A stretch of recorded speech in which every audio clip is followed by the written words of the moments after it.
La retraite, c'est un des moments importants dans la vie et ce matin, on a parlé de ce passage important et du delta de revenus à la retraite. Alors, qu'en est-il de ce delta? On prend l'exemple du rhumatologue, son revenu moyen quand il travaille après toute charge déduite, sauf impôt, est de 92 000 euros par an. Or, en retraite, il va toucher en moyenne, avant impôt, 36 000 euros C'est-à-dire 40%. de son chiffre d'affaires antérieur. Donc, il y a une perte de revenus de 60%.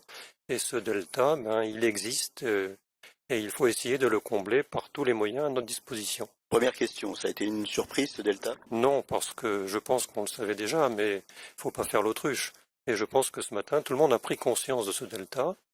Il y a bien sûr des possibilités, c'est l'emploi cumul retraite, mais où il y a aussi des éléments à prendre en compte, c'est qu'il y a des cotisations dans cet emploi cumul retraite, et ces cotisations ne donnent pas droit à des points supplémentaires de retraite.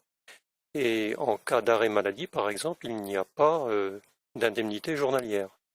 D'accord, donc là, ça veut dire qu'avec cet emploi cumul, on peut avoir un complément de revenus, mais comme vous nous le dites, si on tombe malade, ce complément de revenus n'est absolument pas couvert. Absolument.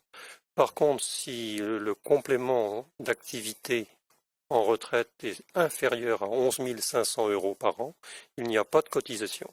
Et ça peut être intéressant pour faire des remplacements à la demande de confrères malades ou accidentés, par exemple. Ce delta, alors, il faut l'anticiper, comment on le prépare? Je crois qu'il faut le préparer le plus tôt possible, hein, c'est-à-dire que pour avoir 1000 euros de retraite par mois supplémentaire, il faut économiser par mois à partir de 25 ans 280 euros. Et si on attend 55 ans, ça passe à 1600 euros par mois. Donc plus on commence tôt, et plus ce sera possible financièrement. Bon, ça c'est bien sûr un des éléments. Il y a aussi l'immobilier, enfin plein de choses, la bourse, enfin, etc. D'accord, donc tout un arsenal de choses qu'il faut prendre en compte le plus tôt possible, c'est ce que vous nous dites. Voilà, c'est le plus tôt possible. Hein, ça se prépare. Une retraite, ça se prépare. Merci sur ce conseil judicieux. Une retraite, ça se prépare. Et donc toutes les informations, je suppose qu'on peut les retrouver aussi sur le site.